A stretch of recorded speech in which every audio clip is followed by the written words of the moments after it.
supporting you in your dog parenting journey. The Dynamic Dog Owner with Debbie Potter.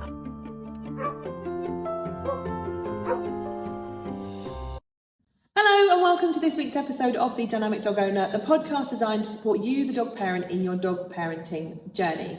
As you'll know, we don't talk about training, necessarily the how-tos on the podcast, but what we talk about is the decisions you have to make as a dog parent, the emotions you experience as a dog parent, and we talk about the behind-the-scenes stuff that obviously forms part of the big picture of training, but isn't directly related to training. If you do want to look at how to train, then do check out the Paw Academy, our online training community. So again, today we are joined by Tash, one of our training team, to have a little discussion, because it's always good to talk about these options and talk things through.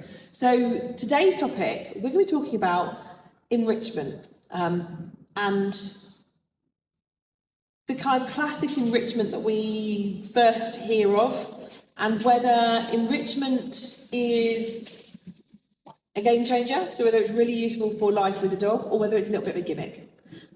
So first off, let's just talk about what enrichment is. So officially, enrichment is, if you were to Google it, the term means to improve the quality or enhance the quality of something. So in terms of dogs, we're talking about enhancing the quality of their life. So making their life as enjoyable as possible. But I think it's kind of a term now that I think most people have a different association with. Most people, when you mention the word enrichment, automatically think it's the fun feeding games that you can buy your dog. And that's enrichment. And that's all it is. And that's all it is, exactly. So you probably know the stuff we're talking about. And then we're not knocking this stuff. It's really useful and it can be really good. But we're just looking at the wider picture.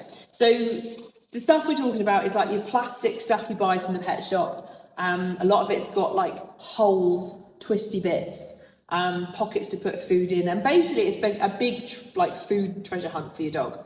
They have to work out, how do I navigate this, work out how to open it, work out how to get the treats out of it, and eat food from them. And there are probably, I mean, how many do you want to put in a number? There's probably at least 100 different designs, if minimum. not more. So there's loads of different options, loads of things that you can pick to, match your dog's ability. And you've got, a lot of the brands have like level 1 to level 5 in terms of difficulty. And these are quite expensive items as well. Some of them are really expensive. They really are. It's crazy. Absolutely crazy. So that's kind of what we're talking about. So first of all, what are the benefits of them? What would you say are the good things about food, activities like that? It can be quite fun for them. Yeah. Like I know with Coco, there's one she loves here, and she loves just chasing it around and all the food coming out of it. She has a great time. Yeah. She finds it quite enjoyable. I would say for little puppies, it is a nice way of getting their brain activated a little bit. Yeah, a bit of problem solving. I say little puppies, obviously, because that's just instinctively what comes to mind, and probably when I use it the most. If you've got a dog that does like to inhale their food, like mine do, it is a nice way of slowing them down a little bit. And as we know, eating your food slowly is better for you. They're quite good for frustration tolerance, building up dogs' frustration. If I can't have something straight away, how do I work this out? But I think there's always that thing of, it needs to be just the right level, doesn't it? If it's too frustrating, dogs get a little bit peed off. I mean, I'm sure you won't mind me mentioning, I'm sure Dave did it to you. We have had a toy where I bought it, I thought, it'd be lovely and he'll really enjoy it when he was younger. I gave it to him and he was really, really peed off about it. He didn't like it one little bit. He could not work it out.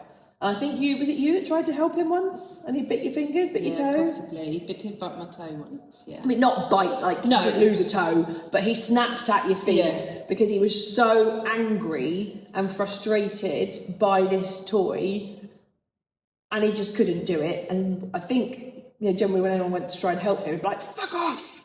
and then would snap at people. And then he'd get so annoyed, I'd have to take it off him and be like, it's okay, I'll just show you how it works. In fact, I think I have that enrichment toy now. You gifted it to Murphy. I did, because I was like, there's no point me having this house. I think it was like £35. It was a really nice toy. It's like a Nina Austin one, I think. Yeah, it's really nice toy. But he was like, nope. It wound him up so much because it was too hard. So they can have huge negatives if they're too difficult. Yeah. If they are the right level, then all good. But yet they can be too frustrating. I mean, the positives, obviously, as you say, it's brain work, mental enrichment, the frustration tolerance, making food last longer, tiring dogs out mentally. But once they've worked it out, because some dogs are pretty damn clever and will work these toys out within 1 or 2 goes, then is it mentally stimulating anymore? Or is it... We had one of those ones with the pots on, and he learnt very quickly that if he just put his nose underneath it, he could flip it all up and it was done in exactly 10 seconds. My mum's colleague Cross did that. He'd just get a toy and just pick it up and fling it, and it'd be like, there you go, done. all of it's out. So it's kind of very similar to other topics we talk about. It's so individual to the dog. Each toy, difficulty 1 to 5, one dog could find 5 easy and 1 difficult, and vice versa. So it's very individual to each individual dog as to how they enjoy it, whether they enjoy it. We've also got like the cheaper options. You've got your recycling options. So, same kind of task in terms of problem solving and thinking, but using stuff that doesn't cost a fortune. So like using egg boxes and biscuit tin innards and whatever else. Like plastic bottles and your packaging boxes and all that kind of stuff. Obviously a hell of a lot cheaper, but does the same job. Yeah. So I don't know about you, but I've found, again, classic first child, Dave, who was my first ever puppy, I did loads of enrichment games with him and did loads of bits and pieces with him. Rem, I did it a little bit. Fred, hardly at all. Yeah. Because I just don't think to. Now, interesting, this could be not a coincidence at all, but Fred has the least frustration tolerance. He gets frustrated the most. But I think maybe it's just his personality, because he's very polite. Like if he sees, if I throw a toy and it lands near the water bowl, he's like, I can't possibly pick that up. Or if it's out of his reach, I'm like, no, I can't possibly. So I think that's maybe his personality, but it may be that he's not had to problem solve because I've not done enrichment with him. It's not a study, I've got a clear thing, I can't say for definite, but it could be linked. Could be. So, do you think they're a gimmick? I think they can be. And the reason I say I think they can be is depending on how we use it. Okay. I think they can be when they become a reliance. So I think they can be when people start relying on things like food enrichment instead of giving their dog kind of a little bit of everything they need. So yeah, I think in a sense, yes, because like you say, now when we talk about enrichment, all people think about is food enrichment. Mm-hmm. And if you go back to that basic form of what enrichment is and improving the quality of something, that doesn't just stop with food. That goes into enriching your dog's life through activities that they were bred to do. And I think when people look at enrichment purely based on food and rely on food enrichment as a substitute for walks, going out, walking. Now, that aside, I do think sometimes it's good for our dogs not to become reliant on those things. Oh, but when people use food as a reliance for not taking them on walks, not necessarily giving them an outlet for what their breed was bred to do, that's when I believe it becomes a gimmick that marketing has pushed upon dog owners and people, but used as an sort of an additional a top up, if you like, one part around of the those big things, then no, I think they are beneficial. And if you've had a day where you've got loads of people over, yes, they can be useful because they give your dog a little bit of downtime, a little bit of stress relieving time, if they like it, appropriate and they enjoy it. Ones. If Christmas Day, I always do mine. I know you do as well. Christmas like their box. little Christmas box where there's treats and chews and they just get to rip stuff up. Wicked. Yeah. If it's used as a, you're going to the pub, or you've been for a long walk and you come back and give your dog a Kong or something, great. So I think if they're used alongside other things, no, they're not. I think if they're used as a sole tool to just sort of be easy for our dogs and not have to tick boxes in other areas, that's when I believe they become a gimmick. And I think it kind of also ties into the dogs should have to work for their food. Yeah. Now, I think, again, this is something that's been taken out of context, because there's now an idea that dogs can't ever have food just given to them. They have to always do something for it, which personally I think, come on. We don't have that. We don't have to cook every piece of food we get. Sometimes you can just pick up something easy. We can go to a restaurant. We can get given some food, or we don't have to work for it. We don't have to cook and bake from fresh every single thing we eat. We don't have to earn all our money. Sometimes you get given gifts, because you might win the lottery, or you get birthday money and Christmas gifts, and we don't have to work for everything we've got. So why should dogs have to? I think, again, it's one of those things that's kind of become a thing that, you have to hand feed your dog every piece of food they have. They've got to have earned it in some way. You must train and use every piece of food worthwhile. Again, I think it's very much, take it with a pinch of salt and take it in context.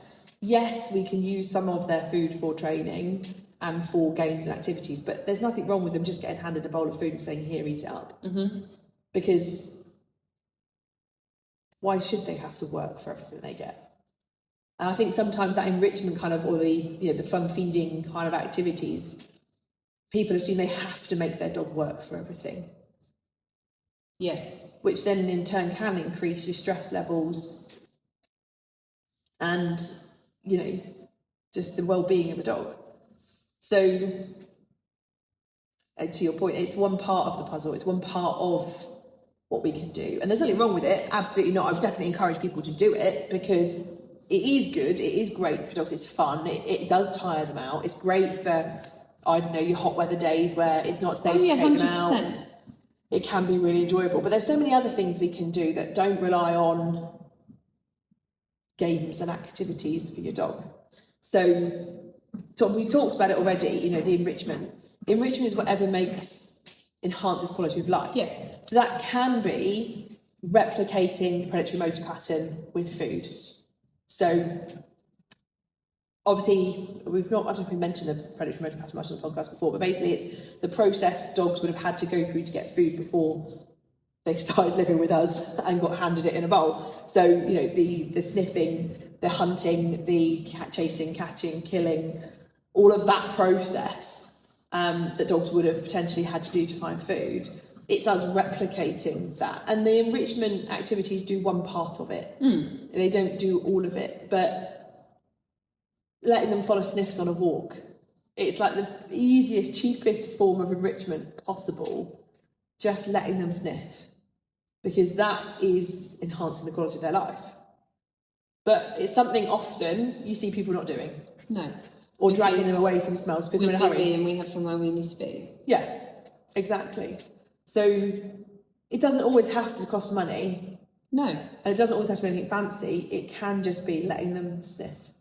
And I think, again, if you look at it down that route, it comes back to that argument of there's not a one-size-fits-all approach to it. It's not like, I don't know, let's just use a snuffle mat, for example. Yeah. It's not like a snuffle mat is a magic wand that every dog is going to love and is going to satisfy them. Every dog is different, every breed is different. Therefore, every dog, every breed is going to find something different, enriching. Definitely. You know, all of my 3 are the same breed as one another. I still find things different. They still enjoy different things to one another, and something that Murph absolutely loves might not be Coco's cup of tea, and vice versa. So it's also adapting it to what you know your dog enjoys and what you know your dog likes doing and finds enriching. And that's where the benefit comes, because there's so many different like activities and sports that you can try to replicate. Because let's face it, majority of dog activities and sports are effectively replicating natural dog behaviour. Yeah. That's what they've been designed for. You've got your barn hunting now, great for your terrier ratting dogs. That's what it's for. Yeah.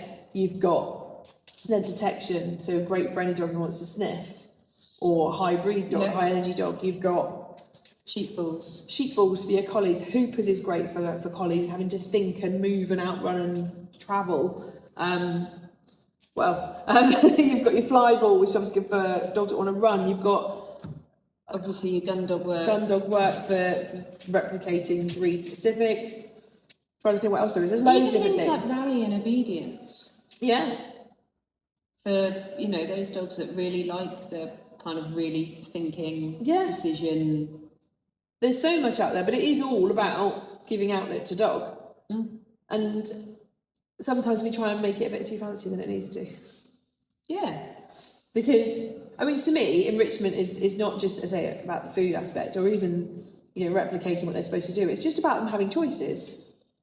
I also think, and you could argue about how deep you delve into it, is I think, and this is a different rant for me entirely, is I think as dog owners, it's drilled into us so much that to be a good dog owner, you have to take your dog on a walk for 2-3 hours a day until they're knackered. Yeah. Now, for most people, a conventional dog walk is either you put your dog on, collar, harness, whatever you use, you put them on a lead and you take them for a walk around the village, and that is a dog walk. Or you take them to the park and you lob a ball about, and that's a dog walk.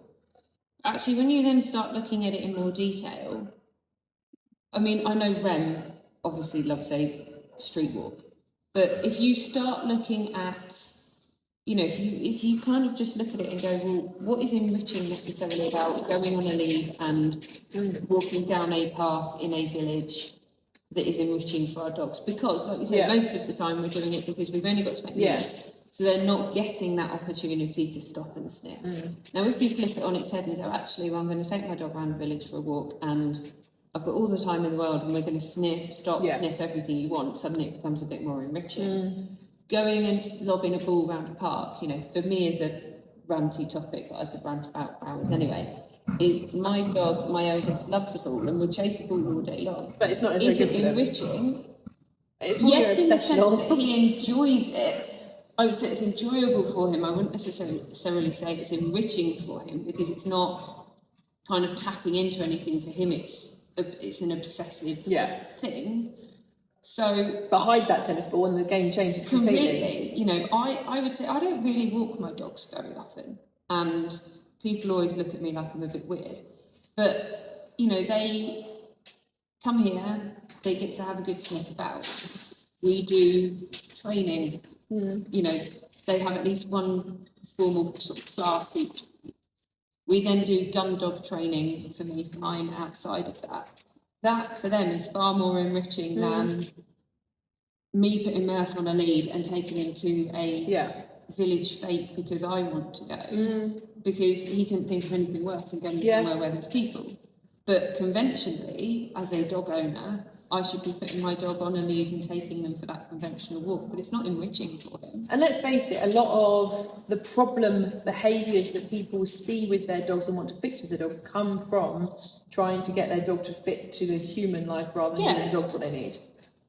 Bit controversial, but it is. And as you say, Rem loves a street walk, but he loves it partly because of the sniffs. It's the sniffs, exactly. It's not the walking down the street on his lead that he enjoys, it's all the different scents that come with it that he enjoys. And that's where our street walks aren't, we're just walking around the block. It's you sniff as long as you want to, wherever you want to. Sometimes he picks which direction we take depending on where the sniffs are. And the whole time, he's sniffing. Because he is a bit of a special one. Because he doesn't wee or poo in the garden, he has to go out for wees quite a lot. So he does go out and do the same sort of little route outside our house, probably 3 or 4 times a day, just to get his wees out. It's boring. There's no enrichment to him. There's no value to him in doing that. It's just same sniffs. Whereas when we go a little bit further afield, he's like, ooh, look at all these smells. And he engages with everything. And he engages the environment. Because there are so many sniffs, it wears him out because he's so interested and involved in all the sniffing. Obviously, he loves going for a countryside walk as well, but I can't do that 5 times a day. No.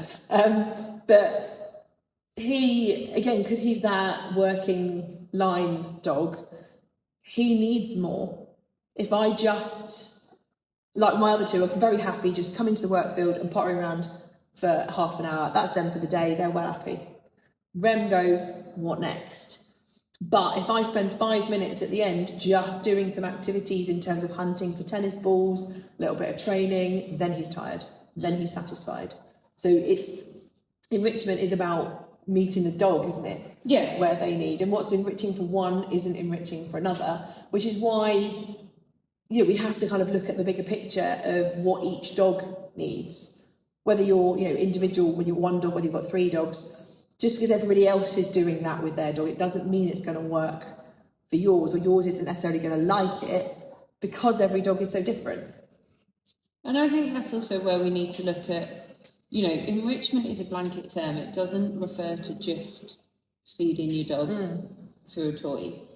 And equally, a lot of people kind of look at gun dog work or agility or flyball or whatever it might be as a nice to do.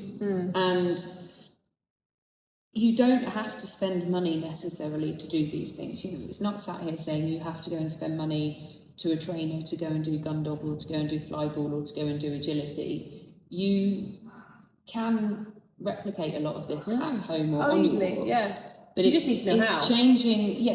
But it's changing that mindset, I think, as dog owners, to go, enrichment isn't just about fancy feeding. It's, for me, fun feeding, personally, for me, is probably the smallest part of enrichment I do with my dogs. Yes. The biggest part of enrichment I do with my dogs is the activity-based enrichment that fulfills them as the breed that they are. And Definitely. And that, to me, is where suddenly enrichment doesn't become a gimmick. It becomes what should be, in my opinion, a day-to-day, or as often as life allows, a part of our our daily routine with our dogs. And I think it also, you could go off on so many tangents here, is where it also comes down to really understanding the dog that you have and what they were bred to do, as to how to give them the most. Definitely. And we do have a podcast about that, a really old one, about, what was your dog bred to do, because it's really important. But equally, you're saying enrichment for breeds doesn't have to do something you do every day. It can be. Oh yeah, it can be. Because obviously, having 3 retrievers, what's the most natural thing in the world for them? To have something in their mouth. Now, I, from the day they come home, fully accept that everything goes in the dog's mouth. Everything gets carried around. We've got a picture of Dave literally an hour into living with us, and he's got Granny's slipper in his mouth. And it's like, that's him. That's what he does. He's always carrying something around the house, whether it be a shoe or some clothing out of the washing, or, there's always stuff all over the house that the dogs have picked up and carried.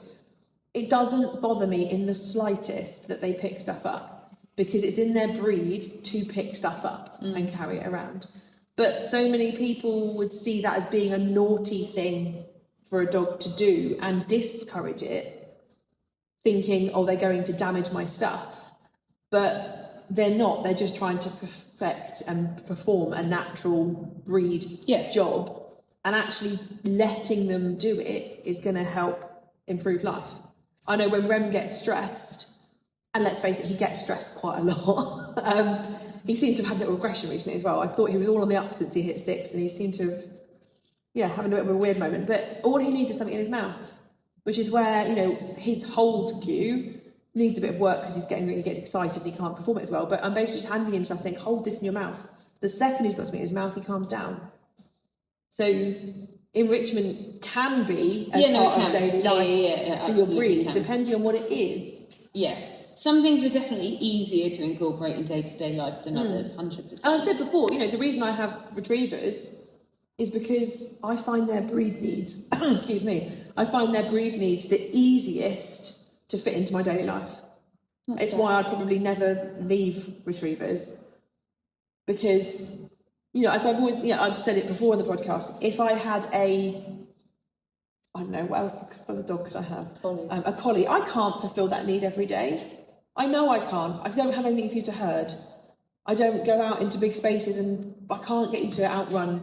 I don't have the opportunity for you to do that because I live in a town. Yeah. And I don't have the time to take you to fields. I don't have a flock of sheep. I cannot do that in my day-to-day life. I would have to go off and teach you a sport or do stuff. But retrievers can easily replicate their breed needs into everyday life, whether it's in the home, whether it's just on a walk, whether it's in the garden. It's so easy for me, and that's why I love having them, because I can keep them happy and keep them really satisfied with, it sounds really lazy, but with the minimal effort. I can take them for a swim in a stream, I can hide a tennis ball. But doesn't it come back to that work smarter, not harder? Well, very true. Very true. Barney is 11 months old and he has a lot of energy. But give him 20 minutes of gun dog work, he's knackered. Because it's what he's bred to do. He's happy, he's satisfied. And this is now bringing on to a whole other topic about getting or knowing your breed and what your breed is bred for. Obviously, we know that most people just go, that looks cute, or it doesn't shed, or... Google says it's a really good pet to have around dogs. If you look at Google, it says that labs are a brilliant first dog. I completely disagree. They actually are... They need more than people assume. Golden retrievers are not an easy first dog. Because they are, but their motivation and their quirks make them actually quite challenging. But you've really got to look at the breed of the dog and what they need. And as you say, enrichment is a game changer. If you look at enrichment as a whole. And not just as, here's something that I'm shoving food into, which is what enrichment has become by people. So it's through marketing, let's face it. 100% through marketing. So it's looking at everything that would fall under the term enrichment and not just food. So remember, say you were scrolling back to the beginning, enrichment is about, the term for enrichment on Google is to enhance the quality of something. So it's the quality of your dog's life as a whole. That could be, spending more time with them, not leaving them on their own as much. It could be taking them to watch the world go by if that's what they want to do. It can be hiring a swimming pool if you've got dogs that like swimming. Letting them hunt, letting them sniff. Exactly. Letting them carry a sock around the house. All of those little things. It's not just about how can I feed them differently. 100%. So hopefully you've found this topic useful, and hopefully it's opened your eyes up to what enrichment is and what, unfortunately, it's been kind of railroaded as being, and how we can enhance the quality of our dog's life through just thinking about their breed, what their breed needs, what individual dogs need, and looking at it as a whole picture rather than just how we feed them. I was going to say, share, anyone who's listening, feel free to share what dogs you have, what enrichment you do with them, because you might give someone else a really good idea that they've not thought of. Yeah, as always. And vice versa. Like the podcast, if you think this is useful for a friend, share it, and do comment on it, because it's really good for you to share your experiences and ideas so that you can help other people as well. Have a lovely week, and we'll catch up with you really soon. If you love listening to the podcast, why not check out the Potter Academy for practical dog training advice and how-to videos. The hub is broken down into sections, and hundreds of pre-recorded videos are there for you to start watching whenever you choose. You can watch them back as many times as you like. You also get to talk to other community members and discuss your training, and benefit from live Q&As with myself where you can get your questions answered. Why not make use of our 3-day free trial where you can access all of the content on the hub absolutely free for 3 days. The link is in the description below, so do check that out, and I can't wait to see you in the hub. Thank you for listening to The Dynamic Dog Owner with me, Debbie Potter. See you next time.